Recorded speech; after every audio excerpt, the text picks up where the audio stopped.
Hey everyone, I'm here. As you all know that Birbfest has just gotten over, and I thought I would make a tour of all the birds that I have drawn. So let's jump in.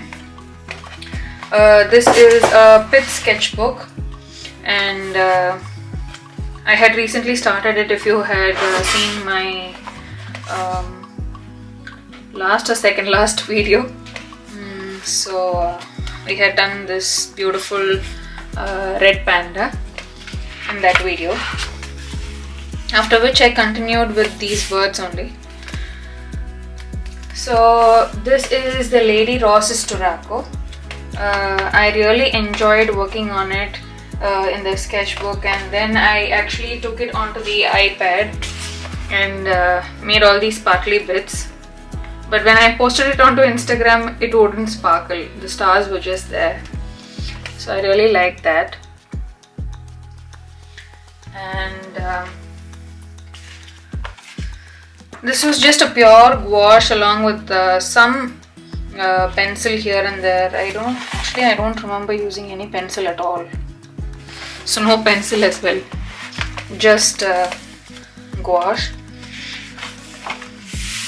This is the piping plover. So in this one I wanted to try a range of poses. I really liked this one. It was a very simple sketch and I really liked it. This one was my first trial of jelly plate. So I used the jelly plate, but I did not use acrylics. I used gouache. So that's why you get this texture, because it is oil and gouache is water based. I totally enjoyed drawing over it with just a pencil. This is a dark indigo luminance pencil, worn down to its nub.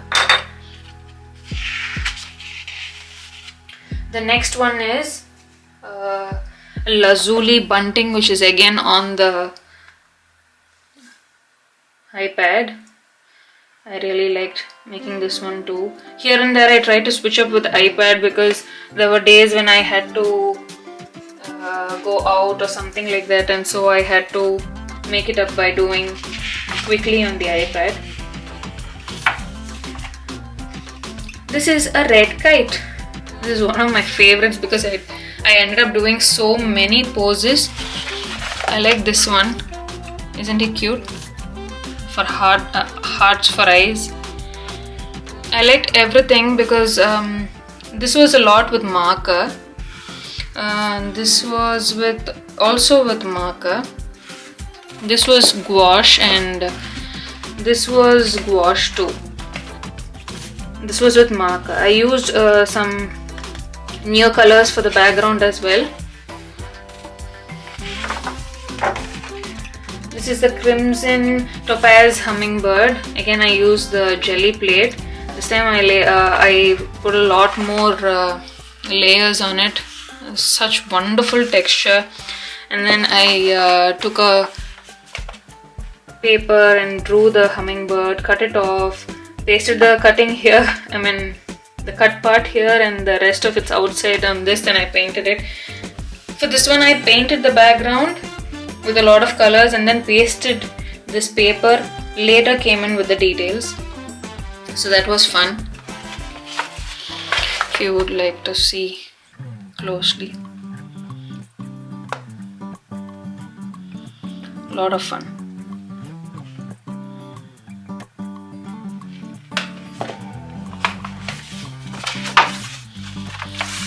Then so the stone chat, that was the next bird. So the stone chat was also fun. I like the background, love the pose too. The next one was the rainbow lorikeet. I felt like I captured the essence of this bird very well. I like the shadows here, and it was really what to say, it was fun doing it. So we saw Stone Chat and Rainbow Lorikeet on the iPad, and now we come on to the Northern Putu. Doesn't he look like a vampire? That's why I had to put those teeth and dress him up in vampire's clothes. I love the way they all look when they scream from under their mother's care, and the eyes, really big round yellow eyes. Look at that. Look at those eyes. I really love this, the eye of this mother, and I was playing around a lot with the pentel brush pen, so I was getting a lot of loose, and I really love the strokes. All of this is mostly gouache, and here and there maybe a little bit of acrylic.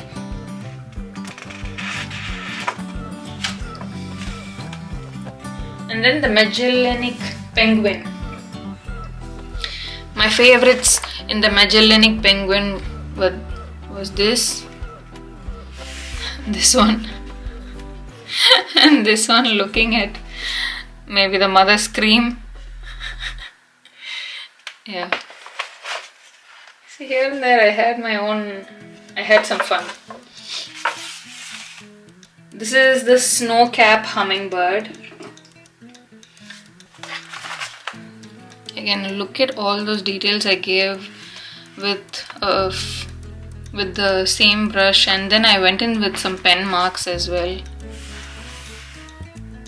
I love the colors in the small feather-like, I mean the feathers only, sorry, feather-like, those marks. I really enjoyed making them.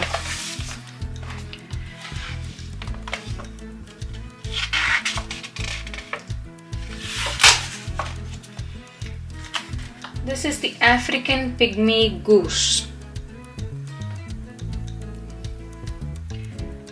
She was a beauty to work with. If you go on to my Patreon, that is, if you wish, you can go and see a lot of rough sketches made by me on with using the pentel brush pens, and I have something called the prolific push going on there, wherein we prolifically, as the name suggests, push, and we try to just get out a whole bunch of sketches to improve the quality by producing a lot. So you keep pushing on the quantity, thereby finding a change in your quality eventually. So if that's something that you would like to just see, they're just basic sketches, and some of them have some color in it with the help of new colors. So if that's something that you might like, please go ahead and check it out. And this is the white-rumped falcon. Look at this pose, the eyes and the mouth. I really liked it.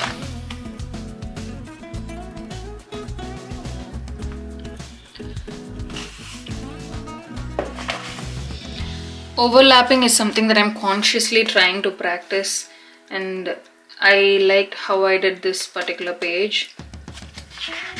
I had drawn this fellow first, and then I incorporated this big one. I'm trying to consciously overlap other things on my main characters.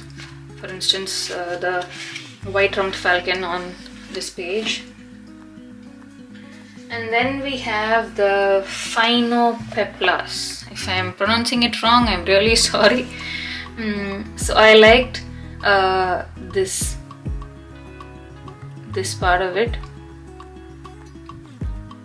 a lot. Maybe I can show you. Yeah, this pose, and it felt like some kind of logo, and yeah, this is just a small impression of it. I like the nebulous feeling behind as the background. I felt it was really good.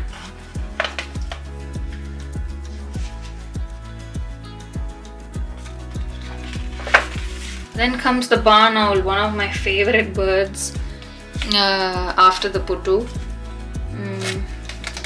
I enjoyed the hummingbird also was kind of a favorite.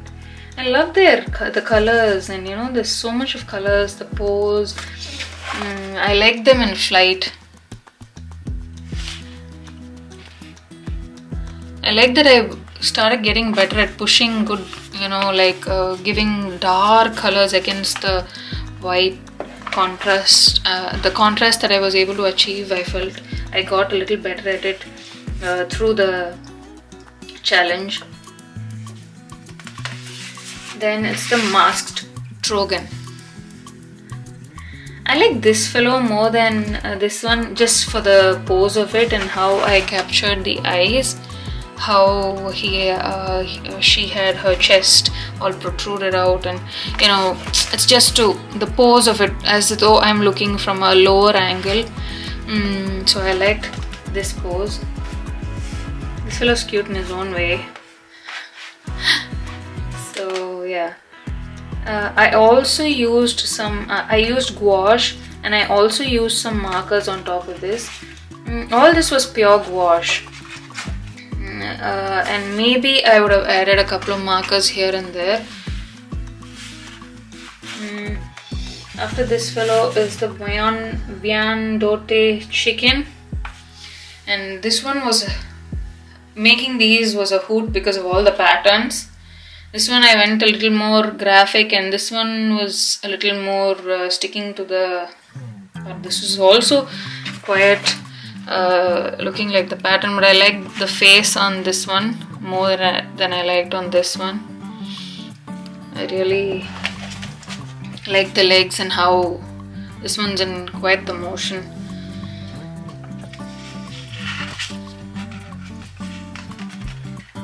So the next one is the African emerald cuckoo. I felt I really enjoyed, and I absolutely loved that I did this kind of a background, and I captured some of the sun peeping in through the leaves. This is one of my favorites when it came to a digital piece. I was very happy with the background of this one. So yeah, this is the great crested grebe. I'm sorry. This was one of the days wherein I used some pastel, and I over the gouache, and I so enjoyed it. The way I could get all these textures on it. It was one of the most satisfying days when it came to doing work on the sketchbook. If you want to see, just look at all that texture. It's all from the hand, you know. I didn't use any sort of isn't he cute? So I really like this one.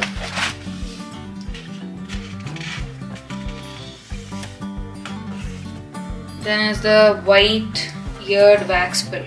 Now for this fellow, I hardly had any time that day. I had to crunch it up, so I didn't really spend much time. I hardly did. It was a very quick piece, but still I applied some what do I call this? That pastel and everything. I like the pose of this fellow, but I like that this fellow has so much of hay sticking out of his mouth, hay like thing. I think he was building a nest, so I really liked it. It was a very loose piece, so I like that. I like that some of it, you know, flows in, and there is no. Sometimes I like a good distinction, but sometimes I just like that one piece flows into another and there is no distinction whatsoever.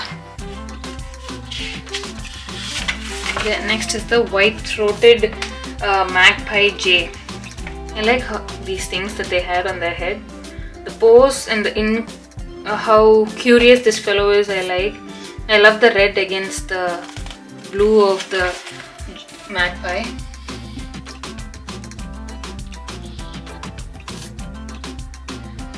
I think I've lost a little bit of likeness here, but yeah. I was very happy that I was trying out many poses and not sticking to just a static pose, more dynamic. And you know, in this it's maybe about to take flight, and so he's compressed himself onto the branch to take off. So I liked that I tried more poses. This is a red-backed shrike. So in this one, I felt I gave more importance to the background and more than the bird itself, because I felt the little one was stuck in one corner and all these foliage and flowers took more interest. But I like trying something like this out. And I used a lot of pastels and I smooshed it around with my fingers. I was having real fun while I was doing my sketchbook pieces because I put a lot of, see, you can, even now I'm taking off stuff with my fingers. So I really enjoyed them, playing with my hand. And next is a Kasovari. Oh my god, this bird is a beauty, and I've drawn him in the past, and this time I tried watercolors for this one, for both of it, and I used gouache for the background. And then this is with, I think, an oil pastel. Yeah, it's an oil pastel, and I love the eyes, and I like some opera rose bits.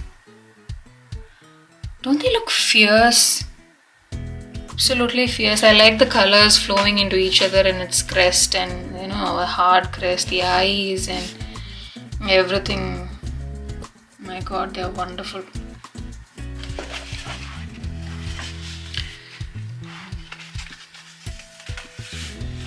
This is the yellow-headed blackbird. I actually like the blackbird with an orange beak. This fellow, I like this fellow's pose, just because he had it all as though he was doing a split, like how Po from Kung Fu Panda does a perfect split. So this is not a perfect split, but still, nevertheless, yeah.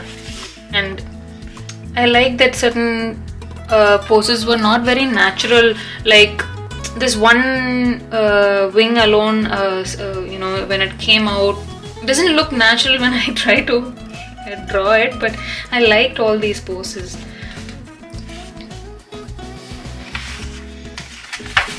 And as a pink-necked green pigeon, again, I really enjoyed the various poses. They are supposed to be a monogamous couple, and I liked how they were each facing one side. Maybe there was something going on between them, and each wanted the other to come and reconcile, but yeah, cheekily waiting for the other to come instead. I like the contrast, how much I pushed it. I really liked it, and I love the simplicity of this pose. And like I said, I like that, you know, one flows into the other, and different poses. Like I said, at the risk of being absolutely you know, repetitive and redundant, I love the poses. And this is the ornate hawk eagle, I think, yeah, hawk eagle. This was one of the days wherein I did not have much time, but so I directly went in with paint. I did not give an outline, and I felt I really nailed this one. So I'm scared sometimes, you know, when I want to put paint directly to paper, but sometimes this time crunch helps you do exactly what you fear, and you will sometimes surprise yourself at how well it turns out. I like these two, but I felt I could have gone narrower with the eyes, and narrow eyes would have helped intensify the look that the ornate hawk eagle was giving. And this one was my favorite. This one is again just gouache and a little bit of pencil over it later. Just the dark indigo luminance. Again, one of my next favorites towards the end. And the best part of this picture for me was this claw and the way the talons were, and the way I was able to accentuate it with a darker peachy pink. I really liked it. I mixed it with, I think, a pale rose and an opera pink, and I got this, and I really liked it. And I used again I used a lot of pastel and mushed it around with my hands, and using my fingers was the best part of this challenge. And I totally felt, you know, how much fun. The only downside to that was when I was trying to use whites in some things, the brown or the green of that previous color that I had smushed, I would get into the white. So I had to be careful of that and mindful of that. But otherwise, if that is okay, I think nothing like smushing. Nothing like using your fingers. Yeah, so if you can see, this happened to me on the day I painted my green honey creeper. So I could not go into this. It said the file is corrupted, so I cannot go into this file, and so I've kept it. Thank goodness I had at least taken a picture of it to post. So this was the green honey creeper, and yeah, now I don't have a file. I really absolutely love the eyes. I felt I really did a good job with the eyes. Yeah, but now I don't have this file. This is the first time it's happened to me on Procreate. And you guys, if it ever happens to you, be mindful. You know, once you're done with your bird or whatever work you're doing, try to export it in a PSD or another file. A PSD file might be better, because sometimes I feel the Procreate file carries the thing with it, so it may not be of any use. So try to you know, export it in such a way that you have the layers and you can work on it in case you do want to do it later.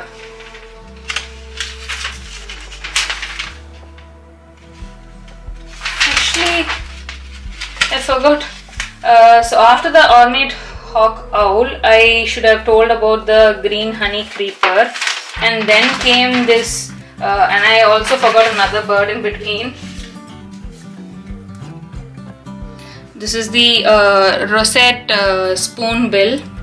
This one was another favorite digital piece of mine. I felt I did a good job with it. The eyes and everything came out well, the wings, the shadow and everything. I really like this piece.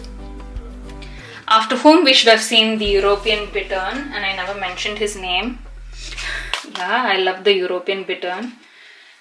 And then came the Cuban toddy. I like going big, you know. This is such a small bird, and you know, to go so big. But I turned the toddy into a little bit of a hummingbird like thing, but they are closer to a kingfisher than they are to a hummingbird. But yeah, I added so much glitter to this page. Oh my god, I really loved it. The glitters. The glitter is something, these glitters are, I think, water based, and I got them from India, this brand. I really love them. This is their biggest set, and oh my god, I have a whole bunch of them. I really love these glitters. So this is the Cuban toddy, and the next one again is a digital piece. It is the black-headed gull. I was trying to portray them fighting. Maybe I made it. April asked me, are they fighting or is it a dance? And I was wondering, oh my god. Yeah, maybe the intense fighting emotion was not transferred. But I like the background. I'm slowly liking my backgrounds when I try digital pieces. I'm trying to get better. I'm trying to practice more. So let us see. And we've come to the last bird, and that's a spotted pardalot. Pardalot. I'm sorry Sorry, little one, if I'm butchering your name. So I like this pose of him standing on a thorny plant, and I don't know why, but I felt like giving this lilac as a background along with this green, and all of it was gouache. I like little enhancing neon bits which I gave with some neon pencils, and yeah, I really like this bird. It was a wonderful finish, maybe I'll consider it as a sketchbook tour of half of this bit sketchbook, and then maybe we get on with the rest of the half in another tour. So I really enjoyed this Birbfest for January.